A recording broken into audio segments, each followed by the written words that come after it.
மக்களுக்காக இன்னைக்கு போராட்டம் செஞ்சிருக்கோம். இந்த விஷயம் இந்த மாதிரி போராட்டங்கள் நடத்தலைன்னா ஆளும் கட்சி இதை வந்து மூடி மறைப்பாங்க.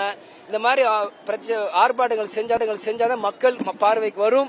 ஆளுங்கட்சி தவறுகளை சுட்டி காமிக்க முடியும். அதே மாதிரி மக்களுக்கு ஒரு விழிப்புணர்வா இருக்கும் இந்த மாதிரி விஷயங்கள். அதுக்காக தான் இந்த மாதிரி ஆர்ப்பாட்டம் செய்யப்படும். ஆமா, தேமுதிக சார்பாக 27ஆம் தேதி வந்து ஆளுநரை சந்திச்சு எங்க பொதுச் செயலர் திருமதி பிரேமலதா விஜயகாந்த் கவர்னரை சந்திச்சு முறையிடுறோம். அது நியூஸ் எல்லாமே அவங்களுக்கு தெரியப்படும். அது எல்லாமே உங்களுக்கு தலையில இருந்து அறிவிப்பாங்க. தவறான ஒரு விஷயம். எல்லா கல்யாணத்துக்கும் எல்லா துக்க விஷயங்களும் கலந்துக்கிற முதல்வர் இன்னைக்கு பல நூறு மக்களுக்கு அன்னைக்கு கள்ளச்சாராயமால இறந்திருக்காங்க. இதுக்கு போய் அவர் நிக்காம இன்னைக்கு வெறும் அறிக்கையும் அதே மாதிரி சட்டசபையில பேசுறது உண்மையிலே கண்டிக்கத்தக்க விஷயம்.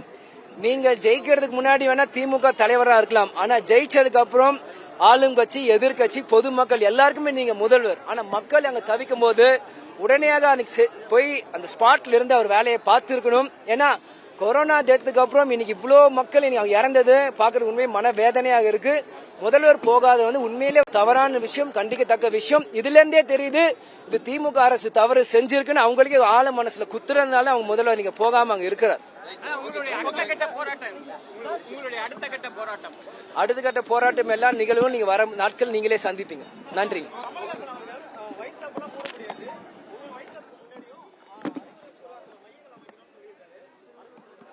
அவர் சொன்னது வந்து ஒரு தப்பான மையம். அந்த மையங்கள் அந்த மாதிரி அறிவிக்க கூடாது. ஏன்னா குடிக்கிறது வந்து ஒரு தவறான விஷயம். அது அளவா குடிங்க, கொஞ்சமா குடிங்க நம்ம சொல்லக்கூடாது. ஏன்னா இன்னைக்கு நம்ம எல்லா சினிமாக்கள்ல பாத்தீங்கன்னா அந்த நம்மளுக்கு கார்டு போடுறாங்க. இன்னைக்கு எல்லா லிக்கர்லயுமே அந்த அதுவே விற்கிறாங்க, குடிக்காதீங்க. இருந்து ஒரு கட்சி தலைவர் வந்து அது சொல்றது தவறான ஒரு விஷயம். இது இளைஞர்களை வந்து தவறான விஷயத்தை ஊக்குவிக்கும். இது தவறு. குடிக்கிறது, ஸ்மோக் பண்றது எல்லாமே இங்க இருக்க ஹெல்த் நம்மளை பாதிக்கும். அது தவறான விஷயமா தான் நான் பாக்குறேன். தேங்க்யூ.